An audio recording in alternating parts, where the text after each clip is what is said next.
வடிவேலு கூட நடிக்கணும்னா அப்படிப்பட்ட பட வாய்ப்பே வேணாம் அப்படின்னு நடிகை சோனா சொன்ன கருத்து இப்ப சோஷியல் மீடியால பேசு பொருளா மாறி இருக்கு. குசேலன் படத்துல வடிவேலுவுக்கு ஜோடியா நடிச்சவங்க தான் நடிகை சோனா. இந்த படத்துல இவங்களுடைய காமெடி காட்சிகளுக்கு ரசிகர்கள் பெரிய அளவுல வரவேற்பு கொடுத்திருந்தாங்க. இதுக்கப்புறம் அடுத்தடுத்த படங்கள்ல இவங்க ஜோடியா நடிப்பாங்க அப்படின்னும் அந்த காலத்துல எதிர்பார்க்கப்பட்டுச்சு.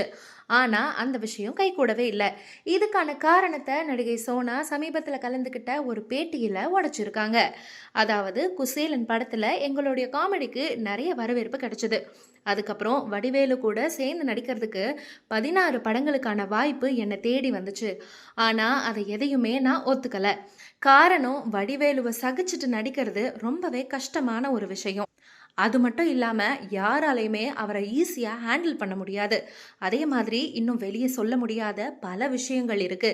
என்னை பொறுத்த வரைக்கும் எனக்கு சுயமரியாதை தான் ஃபர்ஸ்ட், மற்றதெல்லாம் அப்புறம்தான் அப்படின்னு சொல்லியிருக்காங்க. இந்த கருத்து சோஷியல் மீடியால வைரலான உடனே ஒருவேளை வடிவேலுவுடைய இந்த நடவடிக்கை காரணமாக தான் அவருக்கு பட வாய்ப்புகள் குறைஞ்சிடுச்சோ அப்படின்னு ரசிகர்கள் கருத்து தெரிவிச்சிட்டு இருக்காங்க. நடிகை சோனாவுடைய இந்த கருத்து பற்றி நீங்க என்ன நினைக்கிறீங்கன்னு கமெண்ட்ல சொல்லுங்க.